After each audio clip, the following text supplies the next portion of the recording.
Oke, langsung kita mulai. Assalamualaikum warahmatullahi wabarakatuh. Waalaikumsalam.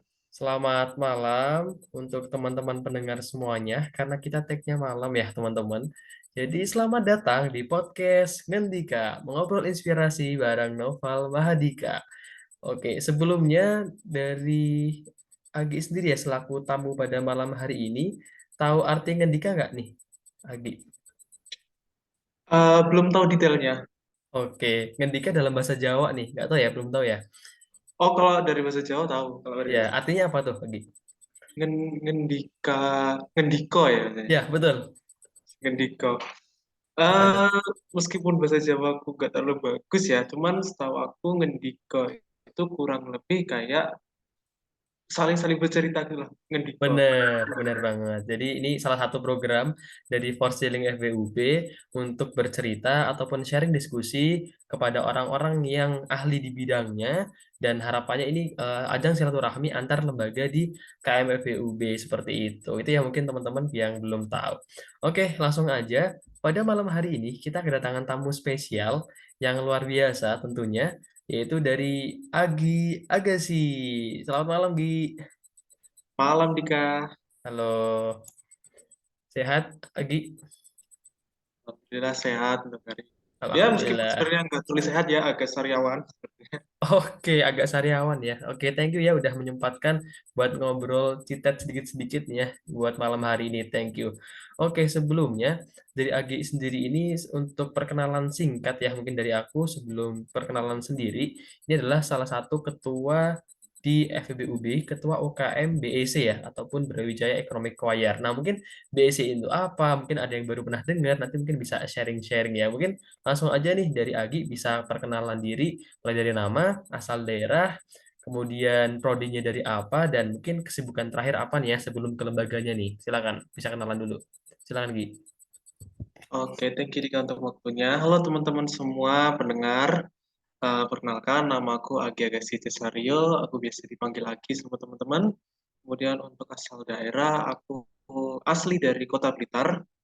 Kemudian untuk di FEPUB, aku ada di Departemen Manajemen. Kalau dulunya namanya jurusan Angkatan 19. Terus untuk di Prodi, aku ada di Prodi Manajemen juga. Kalau untuk kesibukan ini, kalau linear sama akademik, lagi ngurusin skripsi ya Dika ya, karena udah semester tua. Tuh, Oh, gitu aja sih sama kalau ya. untuk kesibukan.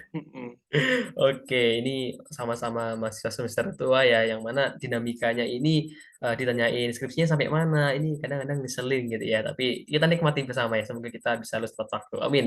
Oke, langsung aja nih ke secara spesifik ya, lembaga. Mungkin bisa cerita ini lembaga apa yang dari Agi ini diamanahi dan mungkin bisa sedikit nih spill-spill dari lembaga yang Agi sekarang sedang diamanahi gitu ya. Silakan. Oke, sekaligus aku menjelaskan berarti ya. Ya, Oke. Nah, tadi untuk teman-teman pendengar di sini tadi udah sempat disinggung sama Dika kalau aku tahun ini diamanai sebagai ketua umum di BEC, Brawijaya Economic Choir, yang merupakan lembaga seni. Kita kan kalau di FIB ada 4 lembaga seni. Nah, kalau untuk BEC sendiri itu eh, mengkhususkan diri di bidang paduan suara gitu. Nah, kalau untuk musik kan ada dua, ada home band sama BC. Nah, kalau home band itu lebih ke arah band dan juga event organizer, kalau kami lebih ke arah full truly paduan suara dan juga mungkin sedikit menyinggung-nyinggung di vokal group gitu, Dika. oke, berarti lebih ke arah bagaimana menjadi seorang diva gitu kali ya. Untuk menjadi seorang penyanyi mungkin Betul. ya. Lebih gitu. Karena kan Betul. kalau home band lebih ke arah alat-alat musiknya mungkin ya seperti itu. Oke, luar biasa. Jadi teman-teman yang tahu ini tuh kelasnya udah internasional ya lembaganya karena sering mengikuti berbagai perlombaan dari tingkat regional bahkan internasional gitu ya. Mungkin apalagi ketika kemarin sebelum pandemi dan bahkan sekarang mungkin sudah mulai ini ya agenda-agenda secara offline itu udah sampai tingkat internasional ya. Bener Gi? Sampai mana paling jauh kalau internasional?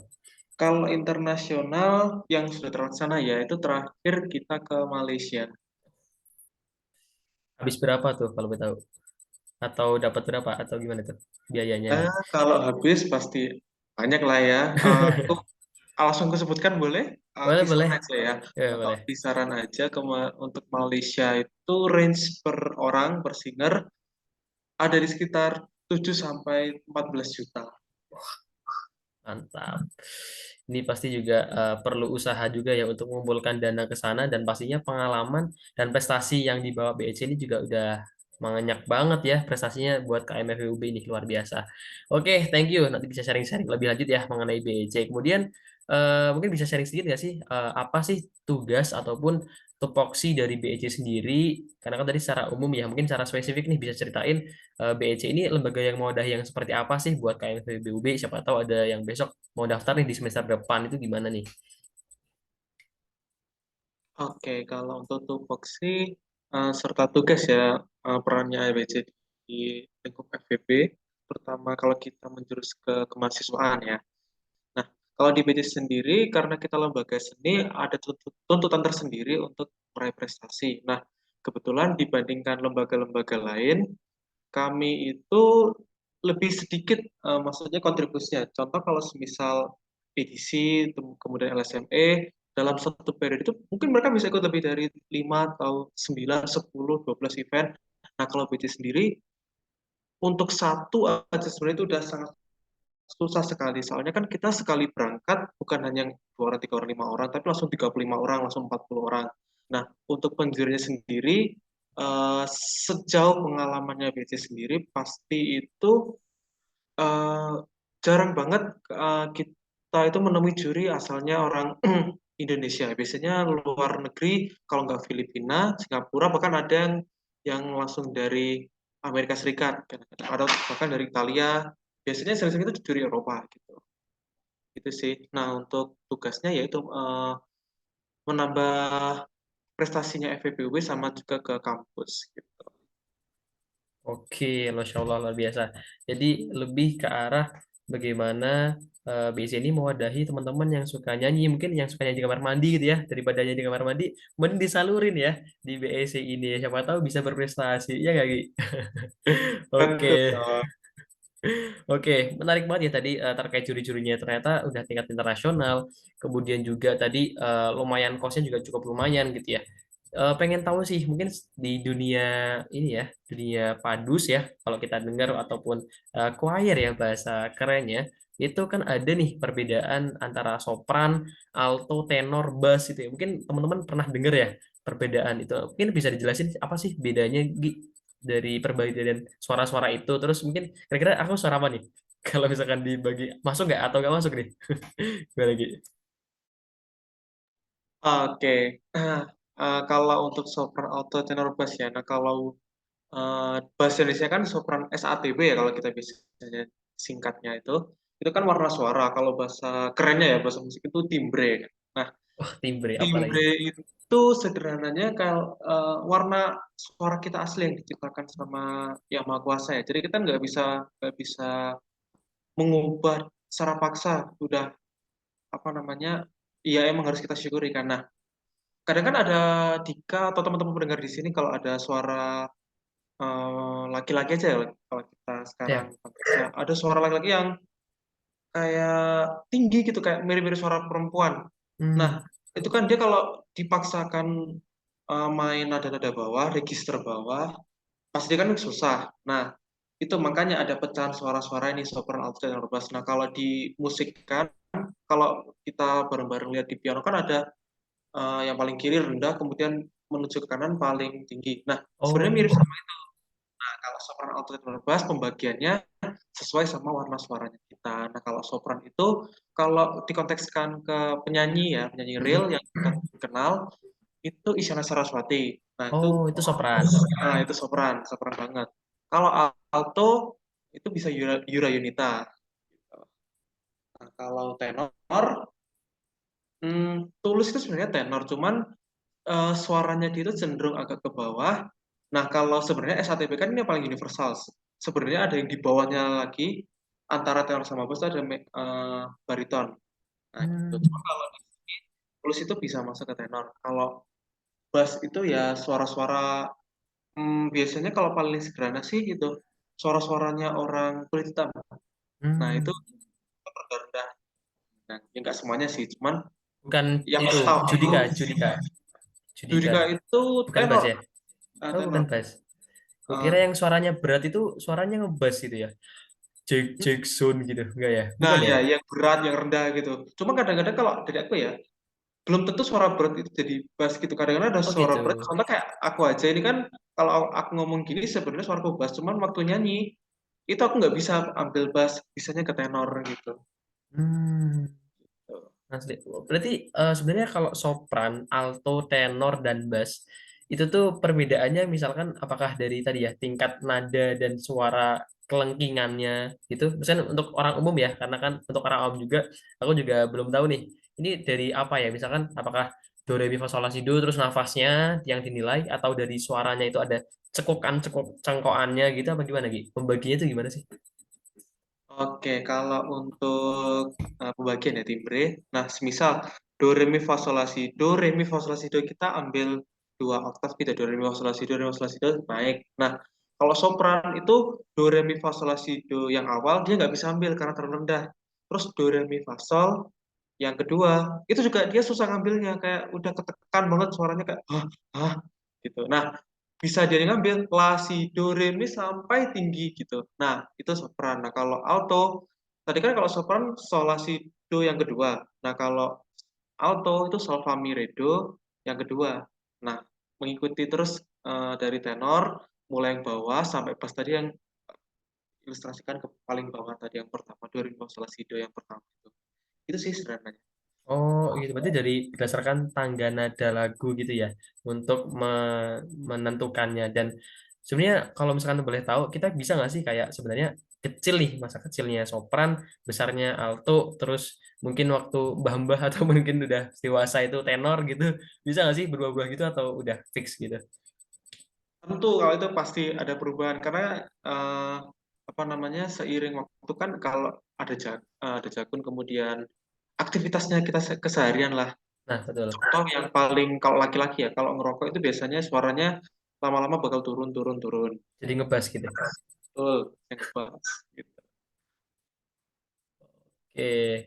Terus kemudian kalau suaraku ini apa nih? Kalau dalam kategori apa gitu? Masuk nggak? Oke. Sebenarnya meskipun apa namanya kalau yang paling objektif kan harus di nyanyi Pakai itu mic kan ya? do re mi fa sol la si do re mi fa sol la si do setinggi apa gitu kan. Cuman kalau Oh. dari nada bicara, kalau dari aku ya perspektifku Dika condong ke tenor gitu karena enteng suaranya gitu. Oke, karena lebih nggak berat-berat banget ya tenor. Oke, terus kemudian oke jadi kita jadi tahu ya, maksudnya terkait sopran, alto, tenor dan bass ini lebih ke arah tangga nada dan bagaimana. Ntar dicek dulu ya, diuji dulu kan. Maksudnya kita nyoba dan kira-kira cocok yang mana dan itu yang menentukan dari pelatihnya ya. Kita nggak milih gitu ya, berarti gitu ya. Betul. Oke, ntar siapa yang mau join bisa daftar ya. Jujur kalau misalkan boleh sharing dikit ya. Dulu aku juga pernah mau daftar BECG waktu maba sebenarnya. Jadi udah daftar, udah FNP dan dulu sistem mau ini ya daftar BECG itu kan kayak Indonesian Idol ya. Benar nggak sih? Jadi kayak ada nomor antrian, kemudian itu di GU di gedung utama lantai 3 itu aku lihat kan ada 3 juri juga ya kayak Indonesian Idol, nanti nunggu gitu. Dan ternyata waktu baru di ruang tunggu itu udah insecure duluan ya karena ada yang latihan juga kan di tangga ada yang di dalam itu suaranya seriosa apa sih seriosa itu bahasa tinggi ya itu suaranya wah luar biasa banget karena dulu aku pede tau gak Gi? Karena dulu pernah ikut paduan suara waktu SD jadi dulu pernah ikut paduan suara cuman ya karena suara kan mungkin juga berubah segala macam dan sekarang ya udahlah nggak usah gitu gitu sedikit cerita aja sih berarti emang ini bener ya kalau BC itu sih settingannya kayak Indonesian Idol gitu ya maksudnya dalam artian seleksinya seperti itu kemudian itu bener gak Gia? Bener gak? Betul, ya audisi kayak gitu. Audisi. Oke, mantap. Lanjut untuk divisi-divisi ataupun departemen yang ada di BEC, mungkin kan ada marketing, ada SDM segala macam ya. Nah, itu ada divisi AND. Mungkin divisi apa nih ya? Mungkin bisa sharing dikit ya. Oke, divisi AND. AND ya kalau kerennya ya. Inggris, sasar Inggris ya. Nah, Oke, kalau AND. Oke, silakan. iyo. Nah, kalau A&D itu sebenarnya singkatan dari artistik dan desain. Kalau dulu, sebenarnya divisi ini ada dua kalau dulu ya. divisi artistik sama divisi multimedia. Nah, kemudian dilebur jadi satu untuk efisiensi jadi A&D. Nah, kalau A&D ini aku bahas di A-nya artistik. Nah, kalau artistik itu kalau misal teman-teman di sini lihat penampilan paduan suara kan kadang-kadang ada yang pakai koreo kan ya. Koreo pergerakannya gimana, kemudian kostumnya apa, seragamnya apa. Nah, kalau di PJ itu semua diampu oleh divisi subdiv ya, subdiv artistik.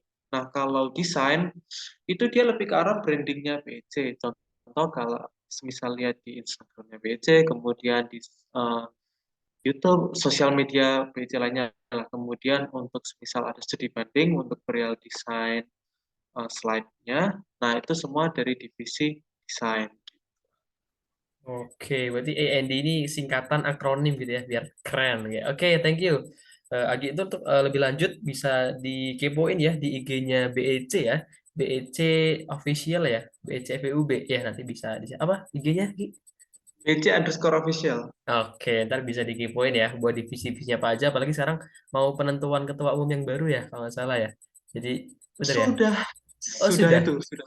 Ya, Oke, nanti bisa banget join di tahun depan ya dengan ketua umum yang baru.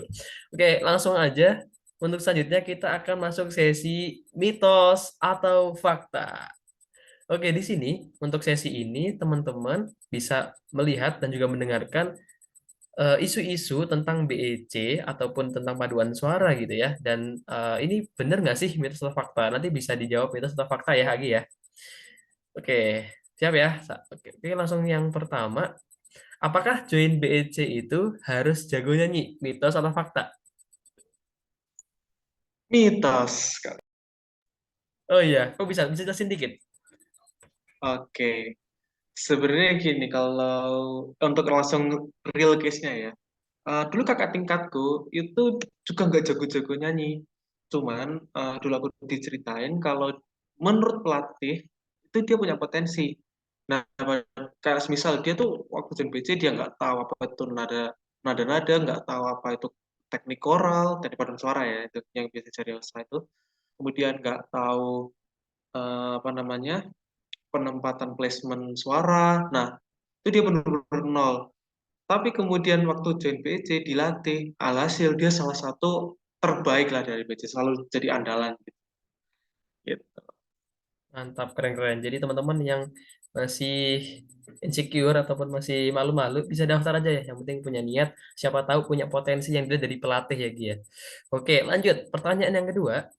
Lomba di Padus itu adalah adu gengsi, bukan lomba yang cari cuan. Bener nggak? Itu adalah fakta. Fakta. Oh, Kalau fakta. konteksnya BEC ya. Oke, oke, oke. Kenapa tuh? Kok biasanya lomba tuh cari uang. Ini cara adu gengsi ini mungkin bisa ceritain. Menarik nih. Oke, kalau ini kan kita jatuhnya ya, kalau organisasi ini kan nirlaba kan ya. Nah, semua eh, bukan bala bantuan, bantuan-bantuan itu baik dari fakultas maupun dari pihak ketiga kan ya. Nah, di sini kita nggak cari cuan karena kalau cari cuan kan kalau di lomba Padus itu ada kategori tertentu dan ada satu kategori profesional.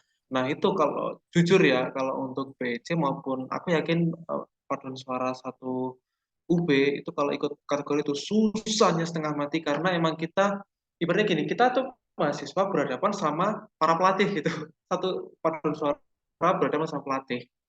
Nah, jadi kalau di BC sendiri ya untuk spesifiknya kita lebih ngejar ke gengsi daripada cari cuannya. Oke, tapi kalau maksudnya kalau menang besar nggak sih uangnya kalau boleh tahu ya di spill-spill gitu. Lagi internasional gitu gimana? Oke.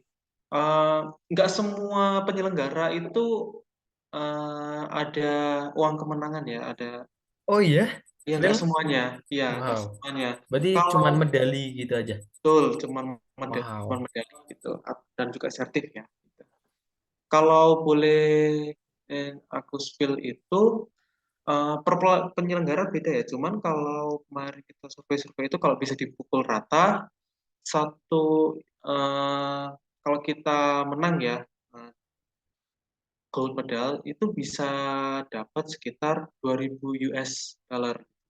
US dollar, kemudian ada tambahan juga kalau misal dia menang kategori, kan soalnya kan ada banyak misal 5 kategori. Nah, kan kategori ini kayak Piala Dunia gitu loh. Ini nggak bisa ditandingkan. Cuman ketika ini udah maju, sederhananya siapa yang menang, kemudian di kategori ini siapa yang menang gitu. Jadi Suara umum eh, gitu ya, bukan? gitu. Tapi ini juga nggak bisa langsung di pukul rata gitu loh, karena ada perbedaan Ah, lah gitu. Terus ada lagi kadang-kadang ada juri maupun penyelenggara itu kasih grand prize khusus, misal kalau yang menyelenggarakan Kemendikbud ada semisal di Jatim gitu ya. Contoh, kalau semisal yang hadiah itu utama di Kemendikbud, ada juga hadiah dari gubernur gitu. wah, Nah, kalau kontestasi di lomba itu ada khusus penyelenggara, ada yang dihadiahkan bisa dari juri maupun dari eh, apa ya orang yang jadi panutan gitu loh. oke, berarti sebenarnya tujuannya lebih ke gengsinya tadi, cuman untuk uangnya juga lumayan ya, jadi US dollar dan segala macam. Oke, lumayan, menarik banget ya. Langsung aja pertanyaan selanjutnya. Mitos atau fakta, pantangan di Padus itu nggak boleh minum es dan makan pedas. Bener nggak nih? Betul, fakta. Oke, berarti selama ini nggak pernah makan seblak, terus kemudian es gitu, itu berarti nggak pernah, atau gimana nih? Tertentu Nah, aja. oke, aku boleh jelasin nggak di sini lebih Ya, detail? jelasin dong. Gimana? Oke. Nah, kalau nggak boleh minum es dan makan pedas itu sebenarnya pantangan kalau kita itu mau mendekati event besar, contoh kalau semisal Hamin 3 minggu, Hamin sebulan itu benar-benar kita nggak boleh makan es sama makan pedas. Kalau sebelum-sebelum itu sebenarnya boleh-boleh aja minum es makan pedas soalnya kan kalau em, makan es atau makan pedas kan sebenarnya nggak langsung mempengaruhi ke suara kita karena kan beda-beda itu kan beda kayak beda pipa gitu lah. Kalau kita mak konsumsi apapun kan ke pencernaan, sedangkan kita kalau bernyanyi keluar dari pernapasan. Cuman yang kita hindari itu sebenarnya kalau minum es, terkadang itu kan minum es ada mengaruhi pernafasan kan ada kadang-kadang pilek, kalau ada yang punya sesak nafas kadang-kadang suaranya agak ketahan. Nah, itu yang kita hindari. Kalau makan pedas, buah-buahnya itu biasanya. Terus ke pencernaannya, ya itu sih. Gitu. Oke, berarti bener bukan nggak boleh sama sekali ya. Jadi biasanya mendekati event. Berarti kalau misalkan boleh tanya juga, kalau misalkan penyanyi yang udah internasional gitu, mungkin juga ada pantangan seperti itu berarti ya Gia, untuk menjaga suara kali ya. Betul. Oke, thank you informasinya ya. Lanjut ke pertanyaan selanjutnya. Apakah suara bagus itu termasuk genetik atau bisa diturunkan? Mitos atau fakta? Mitos. Oke, mitos. Gimana tuh? Bisa jelasin? Oke. Jadi sebenarnya kalau dari pandanganku ya, sama dulu guru musik aku jelasin, sebenarnya kita semua itu bisa bernyanyi gitu. Suara bagus itu sebenarnya selera kan, kalau seni itu bisa dibilang kalau semisal kita suka Isyana Sarasvati tapi nggak suka Raisa, berarti kan ya terserah kita kan seleranya itu. Nah kalau suara bagus eh, misal ya, kalau aku ambil contoh, hmm, misal ya Tulus gitu, Tulus kemudian punya anak, apakah suaranya anaknya Tulus itu bisa bagus juga? Belum tentu juga, karena lagi-lagi kalau suara pingin dikatakan bagus itu ya harus ada latihannya juga. Oh, gitu. Oke, luar biasa. Jadi mitos ya teman-teman. Jadi orang tuanya penyanyi belum tentu penyanyi dan kita yang mungkin orang tuanya nggak ada darah ataupun keturunan dari penyanyi bisa gitu ya jadi penyanyi.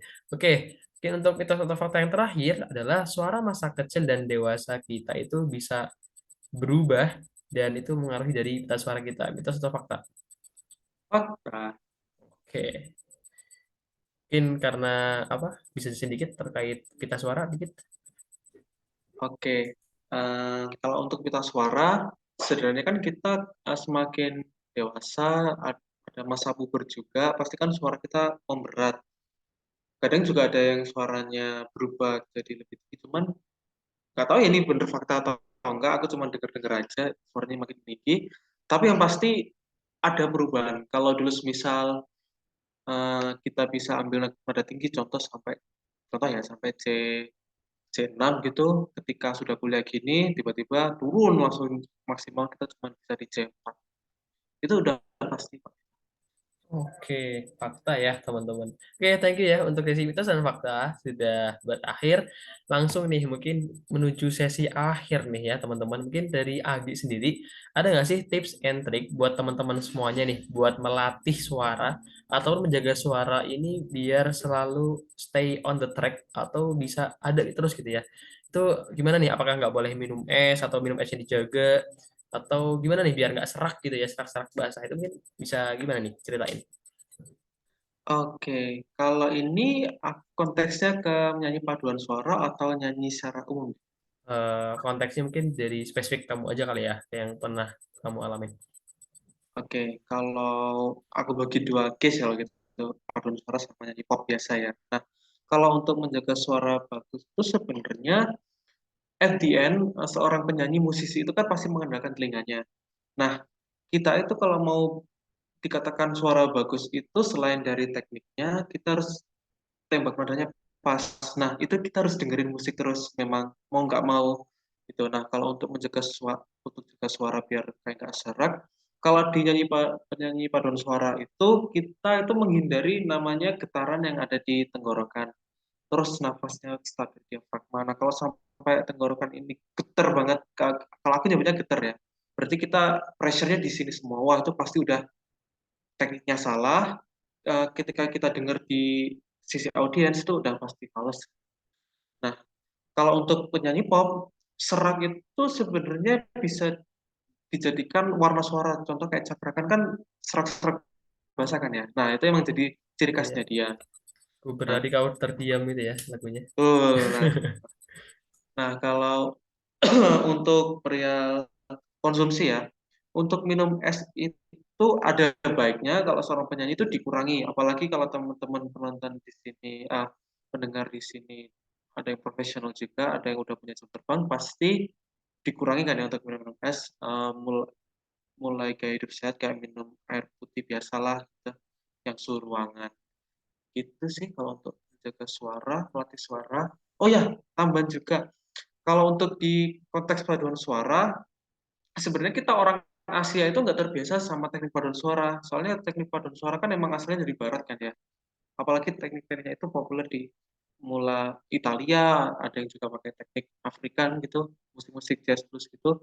Nah, kalau untuk itu, kalau dari aku pribadi sama teman-teman itu membiasakan suara kita agak dikoralkan kalau eh, ngomong sehari-hari. Gitu.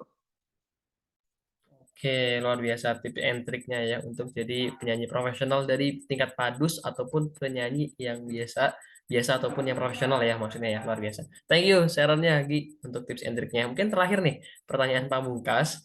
Ini for your information ya buat teman-teman terutama teman-teman FEBUB yang mana ini salah satu kreator ya ataupun pembuat theme song ya theme song dari pihak Maba 2 tahun terakhir ya, mulai dari Transformer, Interaksi, MD. Jadi belum yang bagi yang belum tahu, itu adalah lagu official dari ospek jurusan ataupun sekarang ospek departemen ya. Jadi Transformer mungkin karena aku IE ya. Jadi dulu waktu tahun lalu di kepanitiaan itu yang lagu Transformer 4 dalam 1 dan lain sebagainya ini luar biasa itu masih sampai sekarang masih dipakai Gi.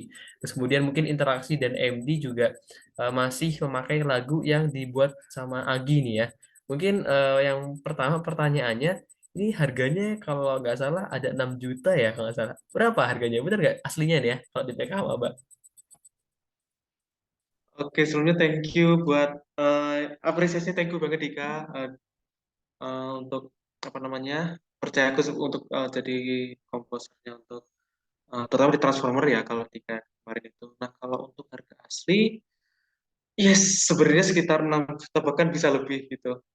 Kalau realnya ya, karena kan kalau sebenarnya kalau mau bener-bener profesional harus nge-hire orkestra kan. Cuman ya itu udah 7 menit aja udah sekitar 6 juta. Nah, akhirnya kalau aku dari aku sendiri cuman virtual yang bisa kesannya real gitu. Contoh kayak biolanya itu sebenarnya itu cuma virtual aja, bukan real. Kemudian untuk drumnya itu juga sama-sama virtual, cuman ya harus pinter kalau di composition, dunia komposisi kan at the end di recording itu mixing kan. Nah, di situ kita harus pinter-pinter ngolahnya gimana bisa real, tapi juga enak didengerin gitu. Nggak hanya real tapi nggak punya rasa gitu.